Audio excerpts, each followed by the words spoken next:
Assalamualaikum warahmatullahi wabarakatuh. Perkenalkan, kami dari kelompok 4 kelas TFRP 24 ACID yang beranggotakan saya Aisyah Komariah. Saya Aldi Alparij. Saya Firman Sadraji.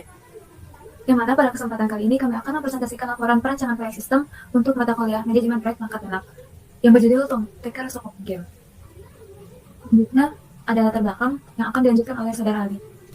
Jadi melanjutkan mengenai untuk latar belakang genre pelajar khususnya mekanik sokoban itu tentang mendorong objek ke titik tertentu telah lama menjadi fondasi dalam game karena kesederhanaannya kontrol namun memiliki kedalaman logika yang kompleks. Dalam beberapa tahun terakhir, tren game puzzle mulai bergeser dari sekadar menyelesaikan logika menjadi pengalaman yang menggabungkan estetika visual yang menarik. Seperti di project ini itu replayable karakter dan narasi yang ringan namun memikat. Lalu selanjutnya untuk tujuan project ada mengembangkan game puzzle berbasis sokoban yang memiliki alur permainan menantang namun tetap intuitif di lingkungan bertema reruntuhan. Selanjutnya, membangun sistem integrasi otomatis yang menghubungkan fase permainan logika puzzle dengan fase evaluasi kognitif, yaitu kuis. Selanjutnya, menghasilkan visual antarmuka bertema pixel art yang menarik untuk meningkatkan keterikatan dan kepuasan emosional pengguna. Selanjutnya untuk metodologi penelitian kualitatif atau kuantitatif digunakan untuk mengukur pengalaman pemain melalui wawancara, observasi, atau penyebaran kuesioner skala data. Lalu selanjutnya, research dan development digunakan untuk merancang, memvalidasi, serta menghasilkan produk game baru atau menyempurnakan game yang sudah ada, dibuktikan melalui serangkaian pengujian. Lalu selanjutnya, metode pengumpulan datanya. Kuesioner menyebarkan daftar pertanyaan terstruktur untuk menilai user experience, skala yang biasa digunakan dalam sistem usability scale atau SUS, atau game user experience satisfaction scale atau GUS. Selanjutnya wawancara, itu bertanya langsung kepada playtester mengenai kekurangan visual, kontrol mekanik game, atau kebingungan saat bermain.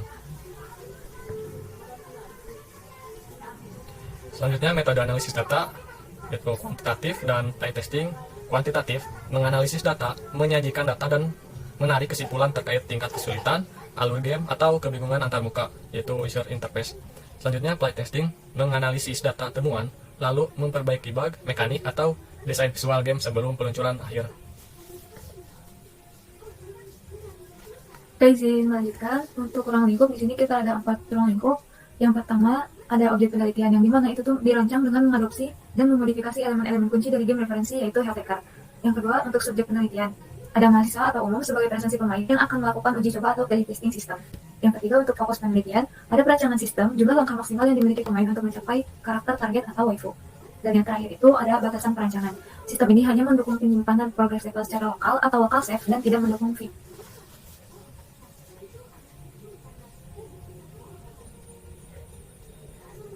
Multi-jawab tiap jabatan. Untuk jabatan project manager, untuk tanggung jawabnya bertanggung jawab atas ideasi, penyusunan game designer, dokumen atau GDD, koordinasi tim, dan pelaporan akhir. Selanjutnya untuk game artist, bertanggung jawab atas ideasi, penyusunan game design dokumen, koordinasi tim, dan pelaporan akhir. Untuk game programmer, bertanggung jawab atas arsitektur sistem, mekanik game, integrasi aset, perbaikan bug, hingga build atau packaging. Yang keempat, ada sound designer yang bertanggung jawab untuk menyusun musik latar atau BGM dan efek suara atau SFX. Dan yang terakhir ada game tester, yang mana bertanggung jawab untuk melakukan pengujian sistem serta pelaporan bug.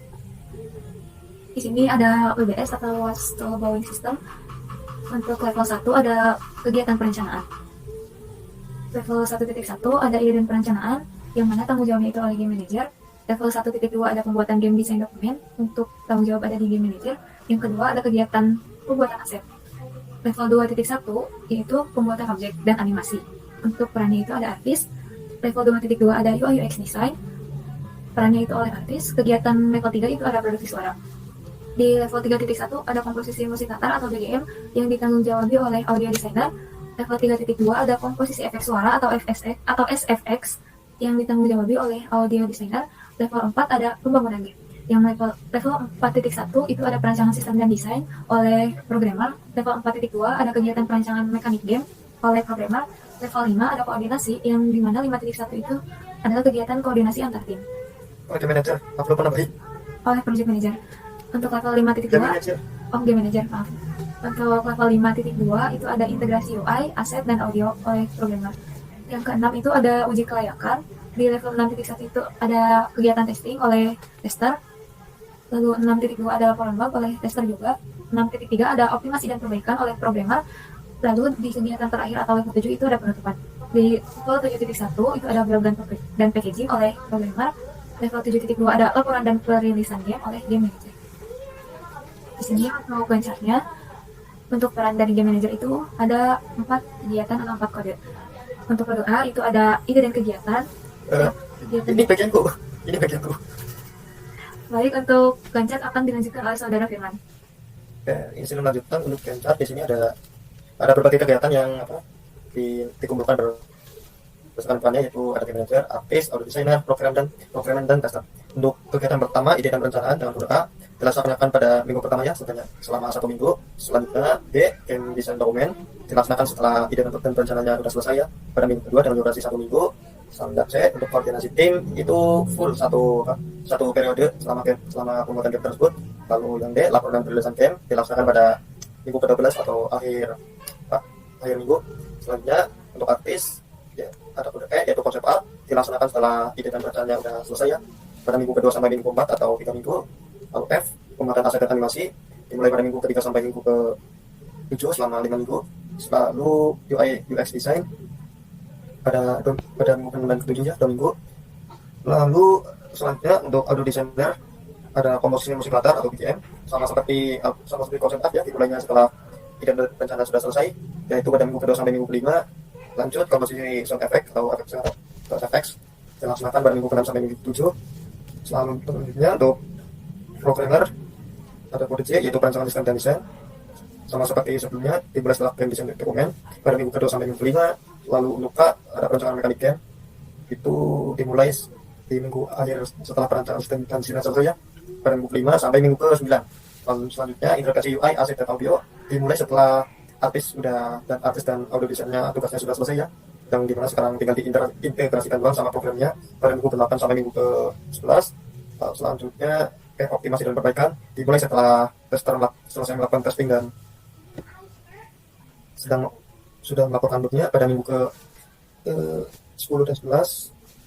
Yang terakhir ada N, yaitu full end packaging, yaitu pada akhir minggu, yaitu minggu ke-12 bersama dengan laporan dan perilisan gamenya. Selanjutnya untuk tester ada O, yaitu testing, ya mengetes scriptnya dimulai pada minggu ke-8 dan 9. Lalu yang terakhir ada P, yaitu laporan bug, yaitu melaporkan segala kerusakan yang ada di dalam game, yaitu pada minggu ke-10. Selanjutnya ada diagram part ya di sini. Nah, setelah dimulai itu langsung pergi ke kegiatan A atau ide dan perencanaan selama 1 minggu. Nah, setelah mulai ini juga ada koordinasi tim ya sepanjang periode seperti yang dijelaskan tadi dari 12. Selanjutnya setelah A selesai itu ada E dan C, yaitu yang tadi disebutkan, yaitu konsep art, posisi musik latar, dan juga perancangan sistem dan desain.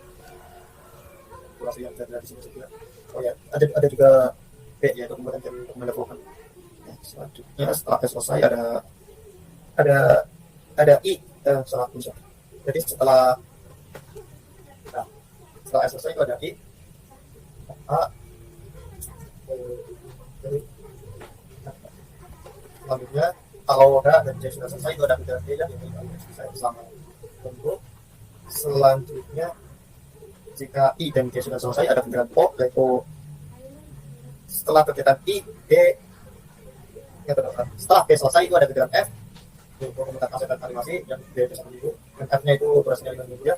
Nah, setelah I, J, dan F sudah selesai ada kegiatan O, yaitu testing ya. Selanjutnya setelah O dan A selesai ada P, yaitu laporan bug selama 1 minggu. Selanjutnya jika I, J, dan F selesai, selain O juga ada L ya, di sini ya bakal integrasi di I, X, dan O.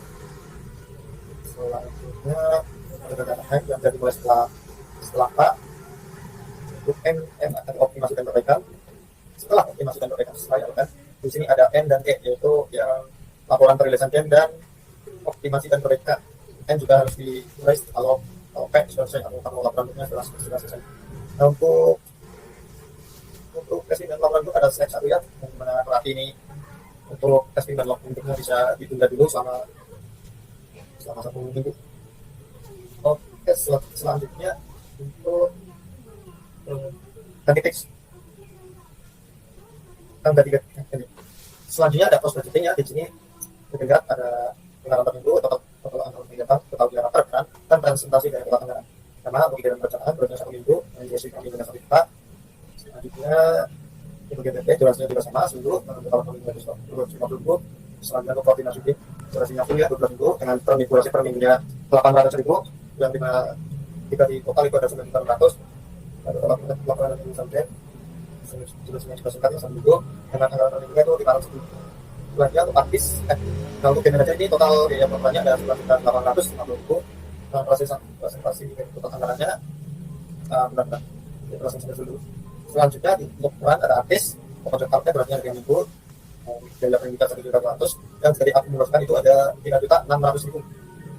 Selanjutnya ada tentang aset animasi 6 minggu per minggu 1.200, yang jika diakumulasikan ada 6 juta rupiah. Selanjutnya di UX design 2 minggu 1 juta, dan UX design apa salah tulis? Gak apa-apa. Selanjutnya ada total anggaran kegiatannya itu ada 2 juta ya.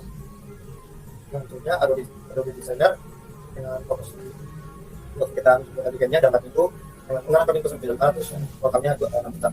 Selanjutnya ada komposisi channel suara, durasinya 3 minggu, anggaran per minggunya 700, dengan total 3.600.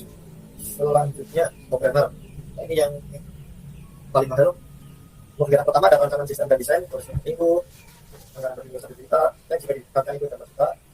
Selanjutnya bantuan mekaniknya 5 minggu, per minggunya 1 juta, totalnya 5 juta. Selanjutnya integrasi UI, aset, dan audio, durasi per minggunya 4 minggu, anggaran per minggunya 1 juta, totalnya jadi 4 juta. Terus optimasi dan perbaikan, durasinya 1 minggu, per minggunya 1 juta, dan jika di-tahun 2 juta rupiah. Yang terakhir ada building dan packaging, durasinya 1 minggu, anggaran per minggunya 900.000, karena cuma itu doang. Dengan total 200.000. Selanjutnya ada tester, total ada testing selama 2 minggu, dan per minggunya itu 1 juta, dan total anggarannya 2 juta. Yang terakhir adalah label, durasinya 1 minggu, anggaran per minggu 750.000, ini totalnya sampai 700.000. Untuk total biaya per peran ada pertama ada game manager. Nah ini kalau semua diakumulasikan itu total anggarannya ada 50 juta rupiah.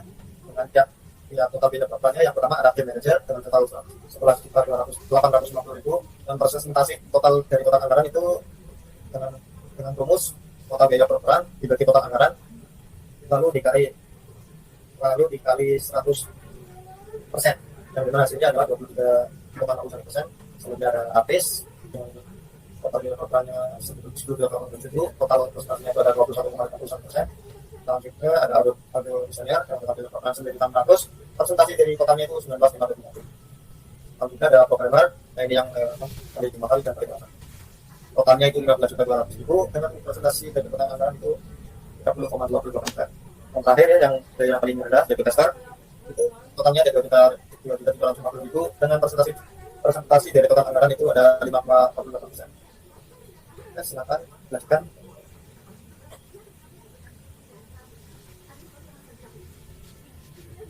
Bisa. Izin melanjutkan hasil pekerjaan tiap jabatan. Yang pertama itu project manager, berhasil mengelola tim dengan baik, berhasil manajemen project dengan baik sampai project terselesaikan. Selanjutnya untuk game artist, berhasil menyelesaikan aset visual project dengan tema visual yang sudah ditentukan. Selanjutnya programmer berhasil menyelesaikan mekanik project sesuai dengan desain game yang sudah ditentukan project manager, dan berhasil mengatasi bug yang dilaporkan oleh game tester. Selanjutnya sound designer berhasil menyelesaikan aset musik, gameplay, dan sound effect sesuai tema yang sudah ditentukan. Selanjutnya game tester memberitahu kepada game programmer jika ditemukan bug pada project dan berhasil testing game sampai bug tidak ditemukan. Oke, izin melanjutkan untuk kesimpulannya. Jadi pengembangan game Tom Ticker ini mengintegrasikan mekanik teka-teki klasik Shokugan dengan variasi kuis kognitif dan visual pixel art bertema reruntuhan kuno untuk meningkatkan keterikatan emosional serta kemampuan berpikir kritis domain. Untuk sistemnya itu berfokus pada sistem validasi otomatis, transisi fase, dan fitur local save. Proyek ini berhasil direncanakan selesai tepat waktu dalam jangka waktu 12 minggu menggunakan Critical Path Method atau CPM oleh 3 personal kelompok. Dari sisi manajemen, seluruh pembagian tugas, terstruktur, dan kebutuhan SDM tersebut dapat diakomodasi secara efisien di bawah estimasi total anggaran biaya sebesar Rp50.200.000.